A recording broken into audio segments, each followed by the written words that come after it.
Once upon a time, एक बार की बात है, एक प्राचीन गांव में हर पूर्णमासी की रात, यानी जब चांद पूरा निकलता था, तब गांव के मेन गेट पे एक राक्षस आता था और वो राक्षस गांव वालों को ललकारता था, उन्हें चुनौती देता था कि अपने गांव का सबसे बलवान लड़का मुझसे युद्ध करने के लिए भेजो, वरना मैं पूरे गांव को तबाह कर दूंगा और तुम सबको मार दूंगा। गांव वाले उस राक्षस से बहुत डरते थे, क्योंकि आज दिन तक जो कोई भी उससे लड़ने गया था वो कभी वापस नहीं लौटा था। गांव वाले उस राक्षस के आगे मन ही मन में हार मान चुके थे। उन्होंने ये मान लिया था कि वो कभी भी उस राक्षस को नहीं हरा सकते। ये सिलसिला बहुत लंबे समय से चला आ रहा था। हर पूर्णमासी की रात किसी न किसी युवक को अपनी जान गंवानी पड़ती। गांव के युवक बहुत हताश हो चले थे, क्योंकि वो डरते थे। उन्हें लगता था कि वो उस राक्षस को नहीं मार पाएंगे।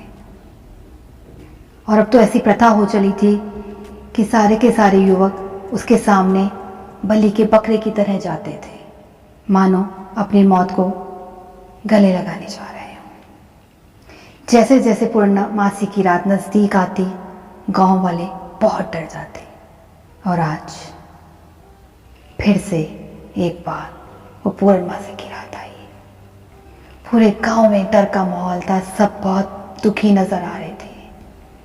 औरतें रो रही थी, बच्चे सहमे हुए थे, क्योंकि गांव वाले जानते थे आज फिर उन्हें अपने एक बलवान बच्चे से हाथ धोना पड़ेगा।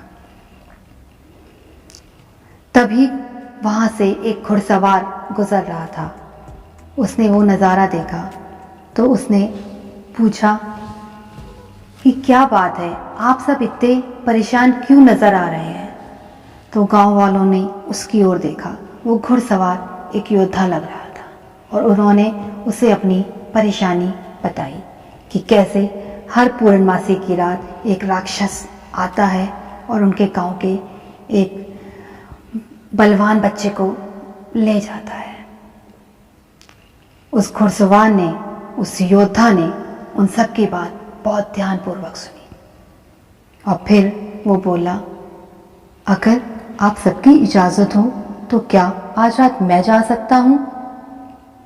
गांव वालों ने बहुत हैरानी से उसकी तरफ देखा और बोला, ज़रूर। वो घुड़सवार अपने घोड़े पे सवार होके राक्षस की ओर जाने लगा और जब वो आधी दूरी तक पहुंचा तो उसने एक बात पे गौर किया कि जैसे ही वो आज उसके पास जा रहा है, उस राक्षस की लंबाई घटती जा रही है। जैसे वो 20 फीट का राक्षस बहुत विशाल नजर आ रहा था, अब वो 10 फीट का रह गया हो। इससे घुड़सवार को बहुत हिम्मत मिली और वो और जोर से आगे बढ़ने लगा। और जैसे ही वो उसके नज़दीक पहुंचा, घुड़सवार को हंसी आ गई। उसने देखा कि वो कोई राक्षस नहीं था, वो एक बौना था जो रेत के टीले पे चढ़ के पूरे गांव वालों को डराता था और अपनी परछाई से पूरे गांव को ऐसा लगता था जैसे कोई राक्षस आ गया। घुड़सवार ने अपनी तलवार निकाली और एक ही बार में उसको मार दिया। दोस्तों, ये जो राक्षस है, ये जो मॉन्स्टर है, जिसने पूरे गांव को अपनी मुट्ठी में कर रखा था, सबको अपने डर के जाल में फंसा रखा था, उस राक्षस का नाम आप भी जानते हैं और मैं भी। और उस राक्षस का नाम है डर, fear, and that is a particular name of that evil. fear.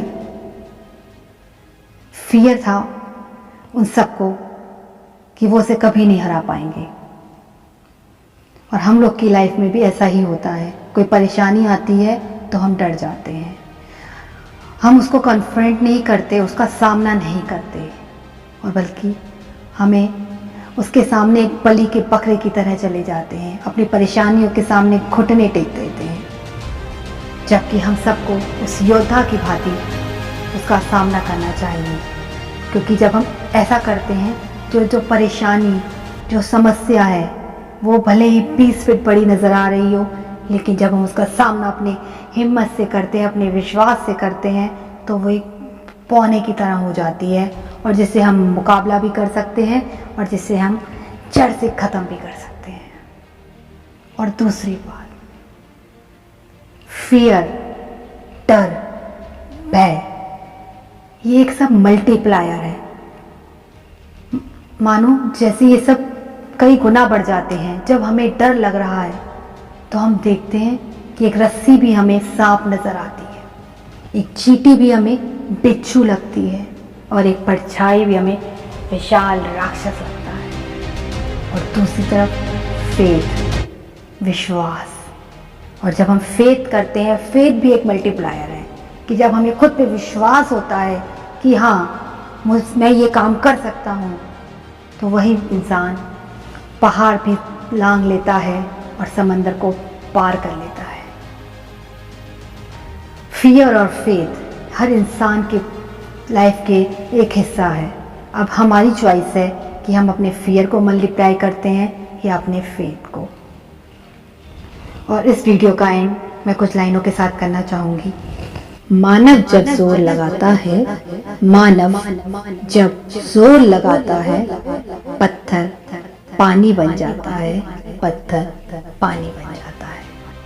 और इसी के साथ अगर आप ऐसी अच्छी इंटरेस्टिंग वीडियोस देखना चाहते हैं और मेरी तरह लाइफ के मोटिवेट होना चाहते हैं, तो प्लीज़ मेरे वीडियो को शेयर कीजिएगा, क्योंकि खुशियाँ ही बढ़ती हैं बांटने से। धन्यवाद।